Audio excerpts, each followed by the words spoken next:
Hello one and all, my name's John Clare. This is the very first inaugural video on the John's Dark Arts channel. I wanted to talk about something that I feel right now is a bit of a hot button issue within the art community, so to speak. And that particular issue is AI art, artificial intelligence art, right? Right now, you have two main contenders. You've got Stable Diffusion and you've got DALL-E. DALL-E is run by OpenAI, the same guys who do ChatGPT, artificial intelligence app, if you like, that is occupying quite a lot of the news cycle at the moment. The thing is with these two particular programs, and I think any other kind of derivative style programs, the way they tend to work is they'll literally scour the internet, and the term is actually to scrape the internet for as many different images as possible. And what they do with these images is they'll take the image itself and they'll turn it into kind of like they'll basically break it down into pixels and then ask the AI to reconstruct it. And in order for them to be able to create, if you like, new artworks, what they're essentially doing is they're taking a bigger data set, which is essentially every artist, every photographer that's working online and distributing their work on the internet.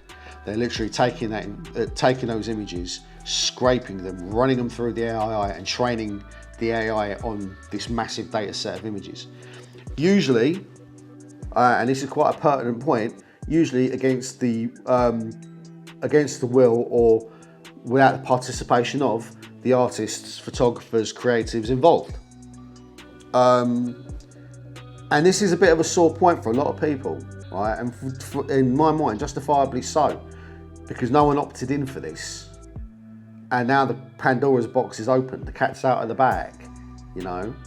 There's no putting it back in now. I think the interesting question to ask is, what are the pros and what are the cons?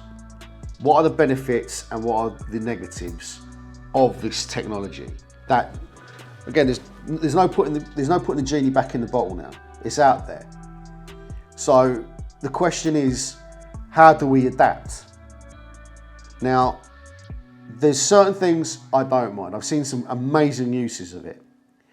Firstly, you've got the guys at Corridor Digital who put together this amazing anime style rock, paper, scissors cartoon that was about 6 to 8 minutes long. They created that in a weekend. Is there jank with it? Does it look a little bit janky here and there? Of course it does, but these guys shot this over a weekend and had the whole thing edited and finished. So but from Friday to Monday, they had the whole lot done. They used AI and they used it well and created something brand new from it. This will probably put a lot of animators out of a job if it carries on along these lines, which is a very specialised profession. So that's something worth considering. But by the same token, and I think this is where Corridor Digital's view on it is, they want to democratise and open up the ability to create animation to everybody, which I think is a noble cause. But there's a lot of very talented, hard-working people who have spent years developing and honing their craft under extreme pressure, who could be out of a job, which is quite, for if you're an animator, I'd be very concerned. Also, you've got other artists, people like me, just general artists, people who like creating images. It's very easy if you take, like, say these are two examples of my work, but it'd be very easy to take my work, run it through the AI and say, draw something in the style of John Clare. Now that's concerning as well, because now, at the drop of a hat, at no general expense, somebody can quite literally scrape my art, take a piece of my work that I have spent years and years and years developing and honing and refining, drop it into an AI, and the AI spits out something that will be more or less to the average user will be perfect. And yeah, I mean, from a personal point of view, this is concerning. I mean, like for instance, an example I'd give, I won't name names, but a fellow artist friend of mine from back home in England, I noticed on Twitter someone scraped his work, and I looked at that and I was like, I don't believe like my friend actually had reacted initially, but I remember seeing it because I follow him on Twitter. So I'm like, wait a minute. Someone's literally taken, I think he meant it as a kind of tribute, but I saw it as digital scraping, and I thought that was like, I mean, without asking the man first, I mean, at least do that. At least give the person the opportunity to look over it and say yay or nay. But on his own initiative, this person then took my friend's work and ran it through an AI, and then was surprised when both he and I turned around to him and said, what you're doing there is wrong. But in the main, you know, this isn't acceptable, and it shouldn't be seen as acceptable. Because you've got to bear in mind, it's like as artists, as the progenitors of these images, we are also the copyright holders.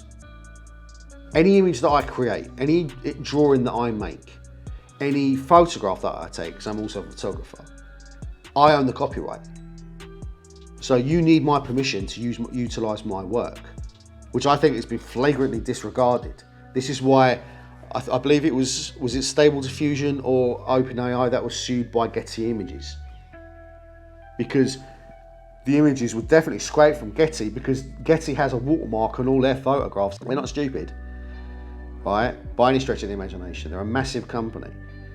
And as soon as they saw that like a variation on their watermark from recreated photographs, they went straight to the court. Because what they're doing is they're just scraping. And okay, they may not be used in a commercial instance now, but they will be. And these are the concerns that I have personally. Do I think, like I said, I think there are possible benefits from this. And like, I've heard stuff like maybe people like prototyping and people kind of checking out different compositions for works and everything else. And all that, okay, but that's what sketchbooks are for, you know? I mean, from a personal point of view, I think I'm, as it stands at the moment, I'm fairly concerned. It is exciting in a lot of ways, the potential that this technology will obviously open up, both in terms of art and in terms of what ChatGPT is doing, like with these language recognition models and everything else. While it's incredibly exciting, because I feel like we're at a cusp, but we don't know how far this is going to go. And I think it will be a while before we really see both the benefits and the costs of this technology. While the technology is exciting, okay, the big problem is that this technology is going to, without question, improve exponentially over the next however many weeks, months, years.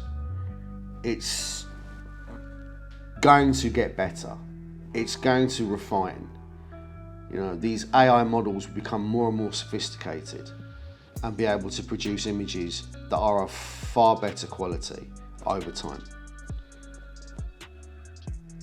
While we wouldn't be done out of a job per se, because I think the human element of art is incredibly important, but for the general public who could go onto an AI engine in, say, 18 months' time, and for a nominal fee be able to get an amazing quality piece of artwork, for them anyway, for next to no cost, where does that leave us as creatives who've put that time and that effort into honing our craft over many, many years? It's exciting, yes, but I'd be lying if I wouldn't say, I'd be lying if I didn't say I wasn't concerned. And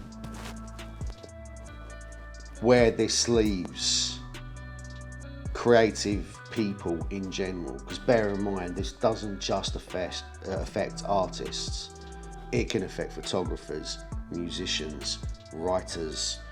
There isn't a creative medium really that isn't going to be affected in some way by this technology. And some of it will be fantastic. Some of us might get left behind. But one thing we definitely have to do is adapt. This is the part that I need to work out for myself. How do I adapt to this? Do I carry on as I mean to carry on? Or do I give up? Throw in the towel? Allow myself to be subsumed by the inevitable? Well, I'm too fecking stubborn for my own good. There's no way I'm going to stop. And I'm going to keep creating because it gives me fulfillment. If I don't create, if I'm not drawing, my mood noticeably deteriorates. You know, I'm a creative at heart, and I'm at my happiest when I'm creating. So I'm going to keep creating, and I'm going to keep doing what I'm doing. And who knows, maybe at some point I might be able to find a way in which I can utilize AI, and that in itself would be great. But like I said, we're in uncertain times, and we'll see where this takes us. Anyway, my name's been John Clare, this has been John's Dark Art, and you have been very welcome. Until next time.